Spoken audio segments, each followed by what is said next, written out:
Gold trusted gold buyers తాకట్టులో ఉన్న బంగారాన్ని విడిపించి ఈ రోజు ఉన్న మార్కెట్ ధరకే కొనబడును.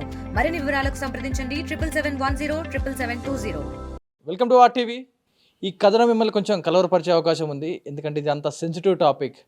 ప్రతి ఒక్కరు ప్రతిరోజు ఏదో ఒక విషయంలో చూస్తూనే ఉంటారు. బ్లడ్ క్యాన్సర్తో బాధపడుతున్నారు, కానీ యాక్సిడెంట్ అయింది, మేజర్గా ఇన్సిడెంట్ అయింది, వీళ్ళకి హెల్ప్ చేయాలి, డొనేషన్ చేయండి అంటూ కూడా చాలామంది వాట్సాప్ స్టేటస్లో పెడతా ఉంటారు. సో ఇలాంటి విధంగా కొన్ని పోస్టులు అయితే పెడతా ఉంటారు. ఏదైతే వాట్సాప్ స్టేటస్లో కానీ ఇన్స్టాగ్రామ్లో కానీ పలానా మా ఫ్రెండ్, పలానా మా రిలేటివ్, వాళ్ళ హెల్త్కి హెల్ప్ చేయండి, అతనికి cancer patient or something operation చేయాలి, 20 లక్షలు 50 లక్షలు ఖర్చు అవుతుందంటూ కూడా ఇలాంటి కొన్ని పోస్టులు పెడతా ఉంటారు. సో తెలిసిన వాళ్ళే కదా మనం పోస్ట్ పెట్టారంటూ కూడా మనం కూడా చాలా వరకు హెల్ప్ చేస్తూ ఉంటాం. కానీ ఇప్పుడు ఈ జనరేషన్లో ఇది కూడా ధ్యానం చేయకపోతే ఇంకేదో అయినట్టు స్కామర్స్ దీన్ని కూడా వదలడం లేదు. దీన్ని ఒక పెద్ద చైన్ బ్రాంచ్గా తీసుకెళ్తా ఉన్నారు.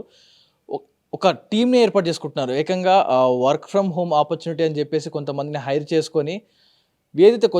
చేసుకొని వాళ్ళకి పర్సంటేజ్లు ఇస్తూ, ఏదైతే హాస్పిటల్లో బాగా క్రిటికల్గా క్యాన్సర్తో పేషెంట్స్ ఎవరైతే ఉంటారో వాళ్ళు హాస్పిటల్కి వెళ్తుంటారో వాళ్ళందరినీ కూడా లోపల తీసుకెళ్ళినప్పుడు వాళ్ళ డీటెయిల్స్ తీసుకొని హెల్ప్ చేస్తామంటూ కూడా ఆ నెంబర్స్ ఇవ్వడం జరుగుతూ ఉంది. సో ఫోన్పే, స్కాన్పే వాటి పెట్టి స్కానర్తో పెడతా ఉంటారు. సో ఇలాంటి టైంలో అటు ఇది బాధితులకు అమౌంట్ వెళ్ళదు, హాస్పిటల్ సిబ్బందికి వెళ్ళదు, డైరెక్ట్గా ఈ స్కామర్స్ ఎవరైతే ఉంటారో వాళ్ళకి ఫొటోస్ యూజ్ చేసి, వాళ్ళ నెంబర్స్ యూజ్ చేసి ఆ అమౌంట్ అయితే కొట్టేస్తూ ఉన్నారు. సో అలాంటి స్కామ్ కూడా జరిగింది. సో విక్టిమ్ అంతా ఉన్నాడు, మాట్లాడి తెలుసుకుందాం.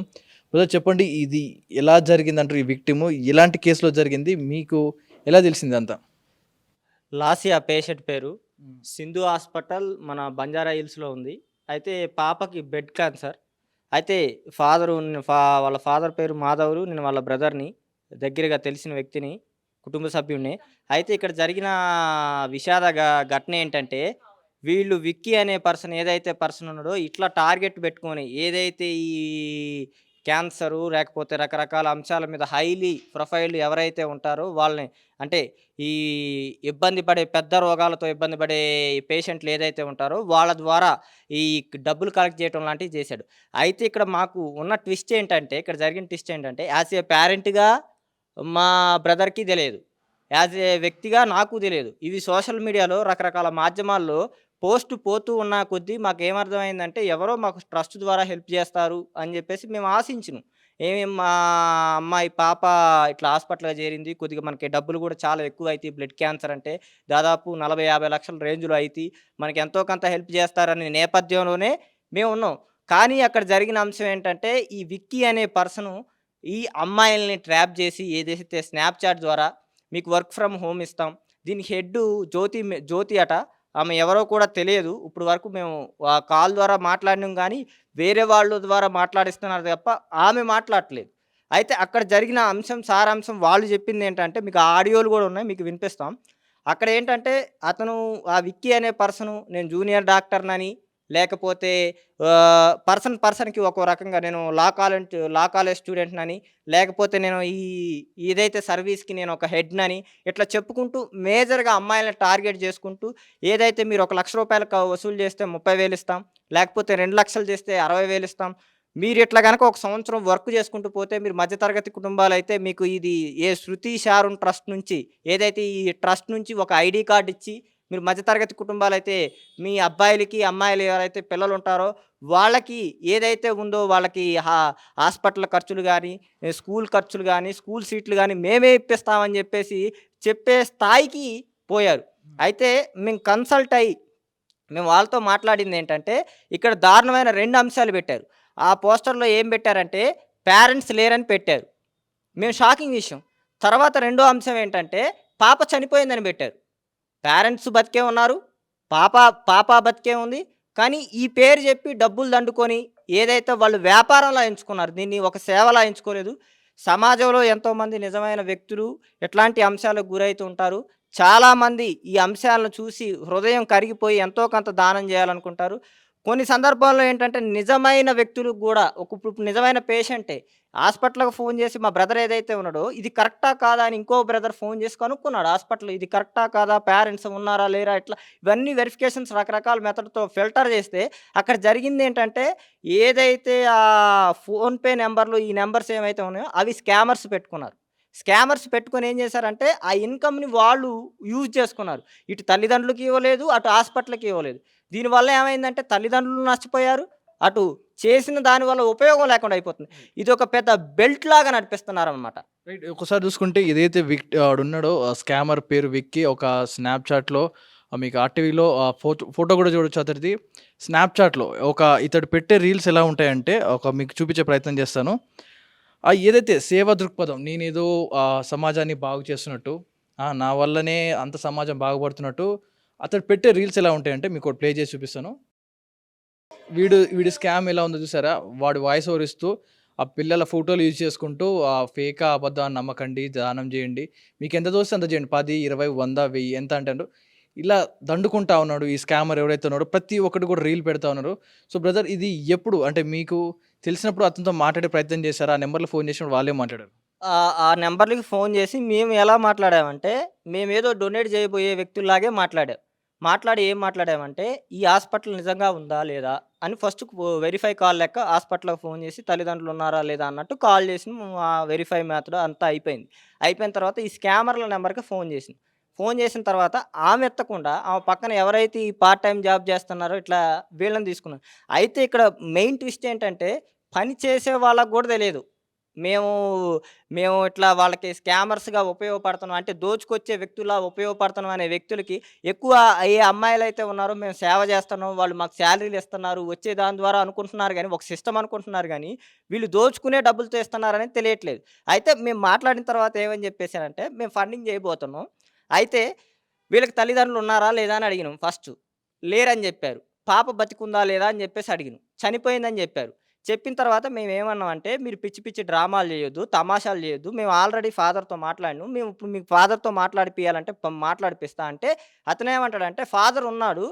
మీరు ఫాదర్ పేరు చెప్పండి" అని జెప్పేసి అన్నాం. అయితే మా బ్రదర్ ఏం జెప్పిండంటే, మాధవన్ అని జెప్పిండు. అతని పేరు మాధవన్. అయితే కాదండి అతని పేరు ప్రభాకర్ అని జెప్పేసి చెప్పాడు. చెప్పిన తర్వాత మా బ్రదర్ ఏమన్నాడంటే, "ఇప్పటి వరకు ఫాదర్ లేనని జెప్పిన మీరే, ఇప్పటికిప్పుడు ఫాదర్ ఎలా వచ్చాడు?" అని జెప్పేసి చెప్పాడు. తర్వాత ఆ జ్యోతి మేడం ఎవరైతే ఉందో ఆమెతో కాల్ చేస్తే అక్కడున్న ఎవరో ఆమె ఎత్తి, "ఇట్లా జరుగుతుంది కదమ్మా! ఆమెకి ఇట్లా ట్రస్ట్ ద్వారా మీరే చేస్తున్నారా? కేర్ తీసుకుంటున్నారా? ఆ పాపకి తల్లిదండ్రులు ఎవరు లేరా?" అని మళ్ళీ స్పెసిఫిక్‌గా అడిగాను. ఆ పాపకి తల్లిదండ్రులు ఎవరూ లేరు. స్పెసిఫిక్‌గా మేమే కేర్ తీసుకుంటున్నాం. అయితే మీరేదైనా డొనేట్ చేయాలనుకుంటే చేయండి అనే ఉద్దేశంతో చెప్తే, మేమేం చెప్పినామంటే, "మీరెందుకమ్మా ఇట్లాంటి పనులు చేస్తున్నారు? పాపం నిజంగా వాళ్ళు పేద కుటుంబం, మధ్యతరగతి కుటుంబాలు ఇట్లా ఇబ్బంది పెట్టి మీరు ఈ స్కామ్‌తో డబ్బులు సంపాదించి ఏం చేస్తారంటే, "నాకు తెలియదు సార్ మా మేడంని అడగండి. నేను మా మేడం వచ్చాకే మాట్లాడతా" అని చెప్పేసి అన్నారు. అయితే ఈ ఏదైతే ప్రాసెస్ చేసి మా బ్రదర్ ఏదైతే పోలీస్ స్టేషన్‌లో కంప్లెయింట్ ఇయటానికి పోయిండో, తర్వాత రకరకాల నంబర్‌ల నుంచి మేము ఫోన్ చేయటం స్టార్ట్ చేశామో, వాళ్ళు అలర్ట్ అయిపోయి ఇయన్నీ కాల్స్ అన్నిటిని స్విచ్ ఆఫ్ పెట్టడం స్టార్ట్ చేశారు మొబైల్స్ అన్ని. ఆ రికార్డింగ్స్ అన్నీ మనకు పంపించాం. అయితే అందులో ఇంకొక వ్యక్తి మాట్లాడుతుందేంటంటే, "అన్న మేము జెన్యూన్‌గా చెప్తాం. ఇయన్నీ చేసేది ఇట్లా నడుస్తుందన్న. ఏదైతే ఈ పర్సెంటేజ్‌లు ఇయన్నీ చెప్పుకుంటూ వచ్చాడు. అయన్నీ రికార్డులు పెట్టాం మనకి. మీరు ఒకసారి దాన్ని గూడా ఎక్స్‌ప్లోర్ చేయండని కోరుకుంటున్నాం." విన్నారు కదా! ఏదైతే ఇక నుంచైనా కూడా మీరు ప్రతి ఒక్కటి కూడా పరిశీలించండి. పోస్ట్ పెట్టగానే గుడ్డిగా నమ్మొద్దు. ఒకవేళ మీ ఫ్రెండ్స్ పెట్టినా, ఫ్యామిలీ మెంబర్స్ పెట్టినా పర్సనల్‌గా ఆ నంబర్‌కి ఫోన్ చేసి ఒకసారి కనుక్కునే ప్రయత్నం చేయండి. ఇది నిజమా? కాదా? అతనికి ఎలా తెలిసింది ఆ ఇన్ఫర్మేషన్? వారి ఎవరి ద్వారా వచ్చిందంటే గుడ్డిగా నమ్మకండి. ఎందుకంటే ఈ స్కామర్స్ అంటే ఒక ప్రాణం నిజంగానే పోవచ్చు. కానీ మనం ఇది అబద్ధం నమ్మి ఒక్కోసారి వదిలేస్తా ఉంటాం. ఒకవేళ అబద్ధాన్ని నిజం అనుకుంటా ఉంటాం.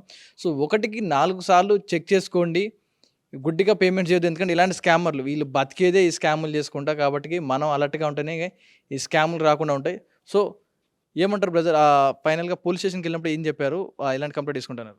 పోలీస్ స్టేషన్‌కెళ్ళిన తర్వాత ఏంటంటే, ఇది సైబర్ క్రైమ్ సంబంధించిందని జెప్పేసి డీటెయిల్స్ అన్నీ తీసుకుంటున్నారు. కొద్దిగా ప్రొసీజర్ నడుస్తా ఉంది. వాళ్ళకి ఇన్ఫర్మేషన్ గ్యాదరింగు, ఆ ట్రాకింగు ఏదైతే ఒక వుమెన్ కాంటాక్ట్ దొరికింది. ఆమె ద్వారా ఇక అయన్నీ చేస్తున్నారు. ఎందుకంటే ఇది లీగల్‌గా ఉంది గాబట్టి, నేను మళ్ళీ కొన్ని విషయాలు బయటికి జెప్తే మళ్ళీ ప్రాబ్లమ్ అయితది. అయితే నేనిక్కడ స్పష్టం చేయదలుచుకుందేంటంటే, సమాజానికి గూడా మీ దగ్గరికి ఏదైతే వచ్చి బుక్స్ డొనేట్ జేయండి, పుస్తకాలు డొనేట్ జేయండి. ఎందుకని నేను ఈ విషయం చెప్తున్నా అంటే, ఇది జరిగిన తర్వాత నుంచి నేను కొన్ని అంశాల మీద సమాచారం తెప్పించుకోవటం స్టార్ట్ చేశా. నేను ఎందుకంటే ఉస్మానియా యూనివర్సిటీలో చదువుకుంటున్నా. ఒక విద్యార్థిని కాబట్టి, ఎట్లాంటి అంశాలు సమాజంలో జరుగుతుంటే నేను స్పందించే గుణం ఎక్కువుంది.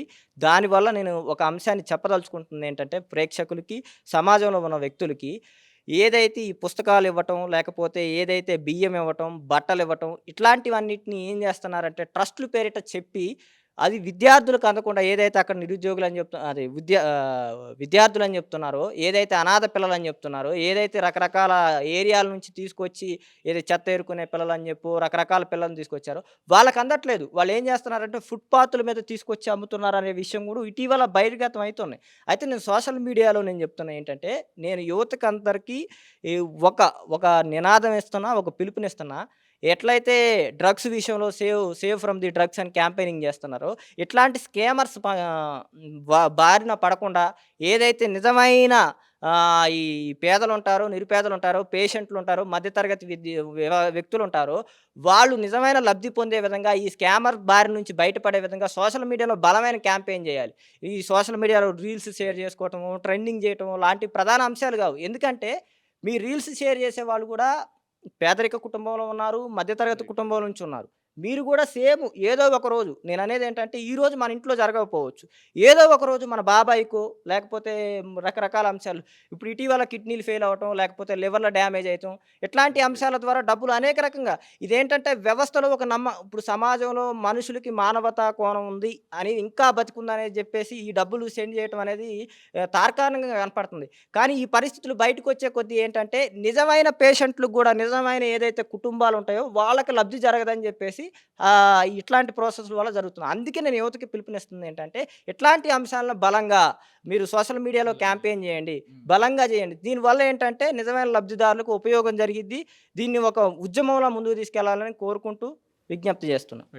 విన్నారు కదా, మీరు కూడా నెక్స్ట్ టైం పేమెంట్ చేసేటప్పుడు ఎవరికైనా పేమెంట్ చేసేటప్పుడు ఇచ్చేటప్పుడు ఒకటికి 2 సార్లు చెక్ చేసుకోండి. ఇలాంటి స్కామర్స్ అన్ని చోట్ల ఉన్నారు. అన్ని స్కామ్లో కూడా ఆరితేరి ఉన్నారు కాబట్టి గుడ్డిగా ఏది నమ్మొద్దు. ఒకటికి 10 సార్లు చెక్ చేసుకోండి. మీ ఫ్రెండ్స్కి ఫోన్ చేయండి. ఒక కథనం విన్నప్పుడు మన ఫ్రెండే కానీ డైరెక్ట్ చేయకండి, అతనికి చేయండి. ఇలా ప్రతి ఒక్కటి కూడా క్షుణ్ణంగా పరిశీలించుకోండి. ఎందుకంటే మీరు స్కాన్ చేసి ఒకవేళ మీ ఇచ్చే అమౌంట్ కాదు, మీ బ్యాంక్లో ఉన్న అమౌంట్ కూడా మాయమయ్యే అవకాశం ఉంది. సో ఇది ఈ స్కామ్కి సంబంధించిన వివరాలు. కెమెరాన్ కోటితో పవన్ వాయిదో, RTV హైదరాబాద్. ఇండియా పాకిస్తాన్ తాజా అప్డేట్స్ కోసం డౌన్లోడ్ చేసుకోండి RTV లైవ్ యాప్.